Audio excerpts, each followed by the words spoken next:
Interstate 694.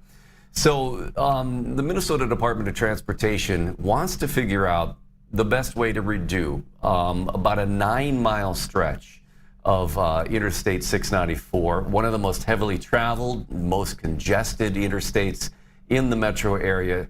So how do you improve driving conditions between Brooklyn Center and Arden Hills? Well, for that, let's bring on our guest here, Mai Xiong with MnDOT. You're the principal planner here. So what does that mean as the principal planner?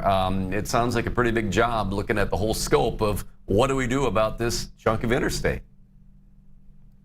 Hi, thank you so much for having me on. My name is Mai Xiong. I'm the principal planner in the long range planning unit at MnDOT, and I am heading up the I-694 study here. And what this means is that right now we're out in the community. We want to talk with everyone who travels along and across I-694 between Brooklyn Center and Arden Hills.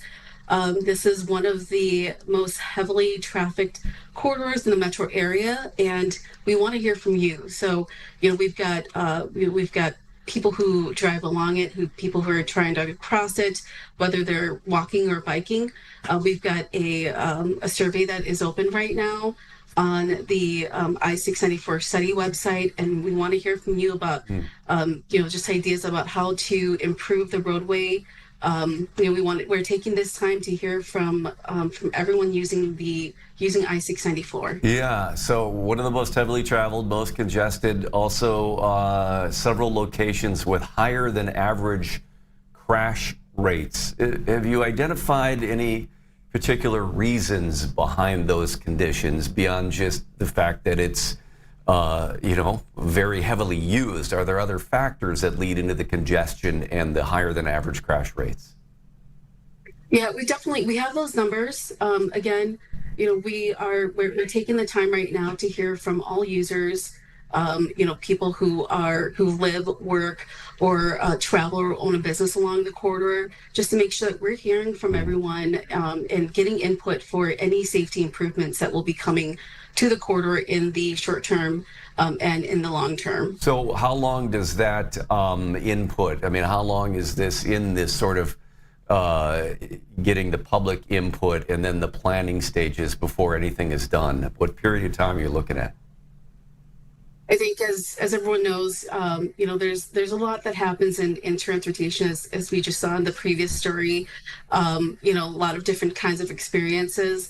Right now we have our survey. We're just in the beginning phases of the study, and we've got our survey right now taking input and hearing people's experiences. This survey is going to be open until August 18th. And then, we'll come back again with a report for any findings that we hear, anything that we may not know about. We'll be coming back with that report later on this year, early next year. And we're hoping that, we've got some projects planned within, improvements planned for the corridor over the next 20 years, with one project anticipated after 2032. Yeah, again, long term when you start talking about 20 years and 2032, but short term when it considers the life of an interstate, to make sure that you plan far ahead so that you're not going back and continually fixing it. So in terms of, tell people again, if they travel this corridor and they have ideas of what needs to change, you said you're collecting public input online, but also at public meetings. So again, tell everybody exactly how they can input their suggestions. Yeah, we want to hear from you, whether you are experiencing this corridor in a vehicle while walking or biking as well, whether you're driving along or across. The survey is open online on the I-694 study website. We also have a virtual public meeting coming up on August 12th at 5:30. You can sign up for that meeting online at the study website as well. And we'll also be at the New Brighton Discovery Days on Tuesday, August 11th. Please feel free to come out there and ask any questions from the project team.